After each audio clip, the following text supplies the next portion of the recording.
नरेंद्र मोदी का आर्थिक झूठ बेनकाब। मुरली मनोहर जोशी ने मोदी का झूठ पकड़ा। 5 ट्रिलियन 3 ट्रिलियन का भांडाफोड़। मोदी के आर्थिक झूठ से कुछ नहीं होने वाला।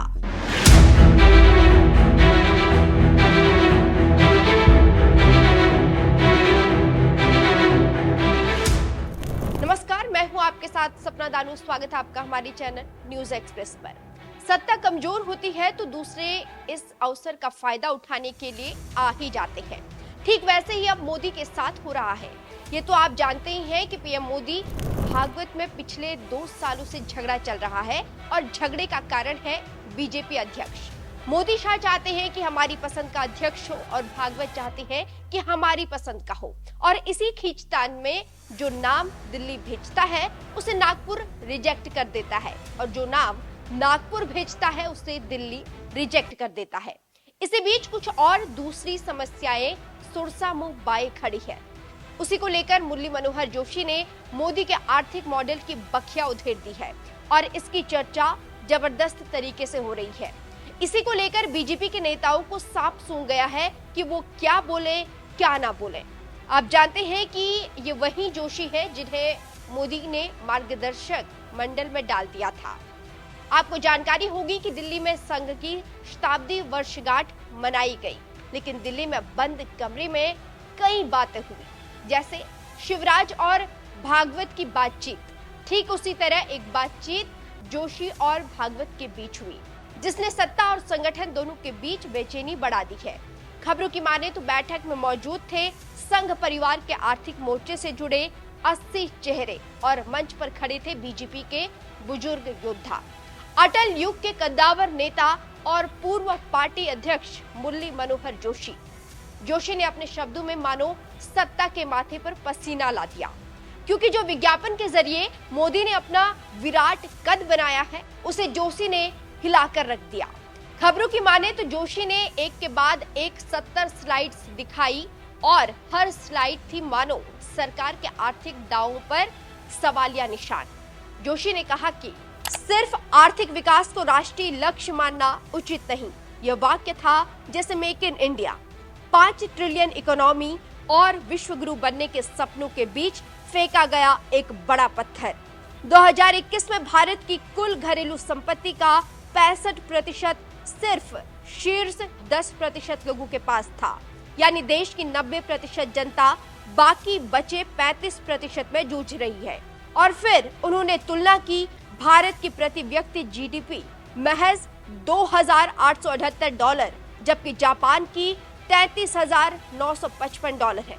तो आप समझ सकते हैं कि यही अमृतकाल है और ये असमानता खतरनाक हो गया है।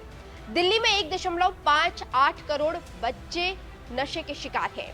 दिल्ली की झुग्गियों में 1/3 बच्चे शराब और ड्रग्स में फंसे और आत्महत्या का आंकड़ा। इससे समझा जा सकता है कि स्थिति क्या है। जानकारों की माने तो आरएसएस के आर्थिक जानकारों से मुरली मनोहर ने जो स्लाइड दिखाए वो काफी चौंकाने वाले थे। 2018 में 1.34 लाख, 2022 में 1.70 लाख। सिर्फ 2019 से लेकर 2021 के बीच 35,950 छात्रों ने जान दी। ये आंकड़े सिर्फ नंबर नहीं है, ये उस पीढ़ी की चीख है जिसे भारत अपने भविष्य का आधार मानता है। जोशी ने कहा कि उच्च शिक्षा में सकल नामांकन दर केवल 32.7% है, जापान में 64.6% और पोलैंड में 75.3%। मतलब साफ है कि भारत की युवा पीढ़ी देश को आसमान पर ले जा सकती है, लेकिन दुर्भाग्य यह है कि वो नीचे गिर रही है। आंकड़े बता रहे हैं कि भारत की 43.5% आबादी खेती पर निर्भर है, जापान में ये 3% है। कुल मिलाकर मुरली मनोहर जोशी का संदेश साफ था कि विदेशी सहयोग पर निर्भरता भारत के हित में नहीं। जानकारों का कहना है कि ये वही आंकड़ा और तर्क है जो बीजेपी का अनुषांगिक संगठन स्वदेशी जागरण मंच बरसों से उठाता आया है। आर्थिक मामलों के जानकारों की माने तो सत्ता एफडीआई और ग्लोबल सप्लाई चेन का ढोल पीटती है तो संघ के भीतर खलबली मच जाती है, क्योंकि इससे भारत के हाथों को नुकसान होगा। देखना होगा कि आगे क्या होता है और इस पर आरएसएस क्या एक्शन लेता है। लेकिन मुरली मनोहर जोशी ने एक बार फिर मोदी के झूठ का पर्दाफाश करके मोदी सरकार को कटघरे में खड़ा कर दिया है। हम यहाँ पर 5 ट्रिलियन का ढोल पीटने वाले मोदी की बात सुनवाते हैं, सुनिए। $5 ट्रिलियन इकोनॉमी, इसका सपना संजोया है। 130 करोड़ देशवासी अगर छोटी छोटी चीजों को लेकर चल पड़े तो $5 ट्रिलियन इकोनॉमी कईयों को मुश्किल लगता है, वो गलत नहीं हो सकते हैं, लेकिन अगर मुश्किल काम नहीं करेंगे तो देश आगे कैसे बढ़ेगा?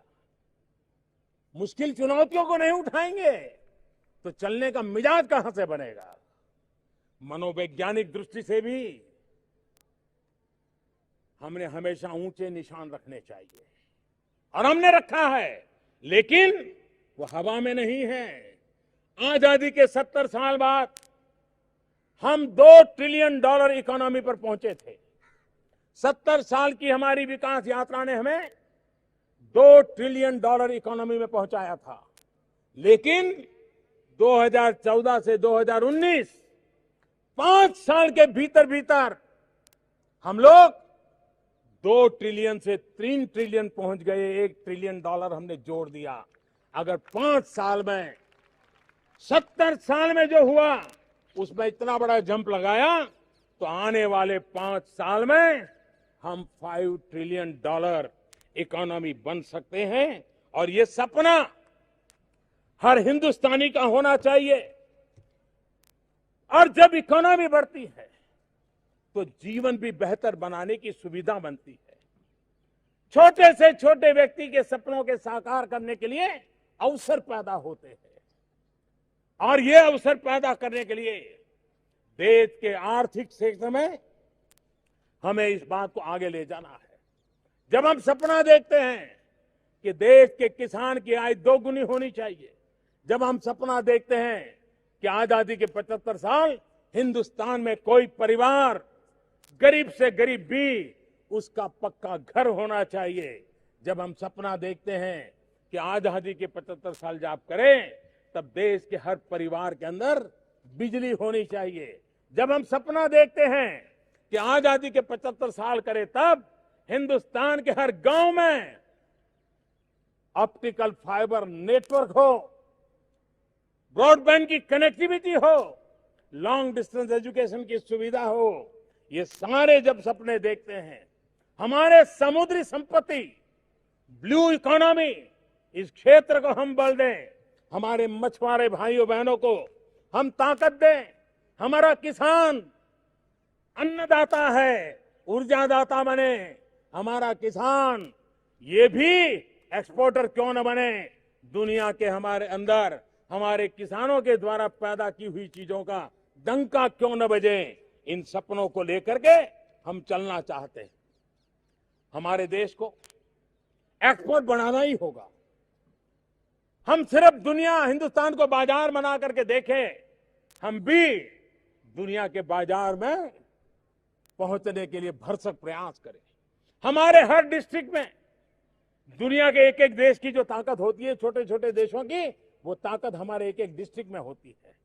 हमने इस सामर्थ्य को समझना है, इस सामर्थ्य को हमने चैनलाइज करना है और हमारे हर जिले एक्सपोर्ट हब बनने की दिशा में क्यों न सोचे। हर जिले का अपना हैंडीक्राफ्ट है, हर जिले के अंदर अपनी अपनी विशेषताएं। अगर किसी जिले के पास इत्र की पहचान है तो किसी जिले के पास साड़ियों की पहचान है, किसी जिले के पास अगर बर्तन मशहूर है उसके तो किसी जिले में मिठाई मशहूर है।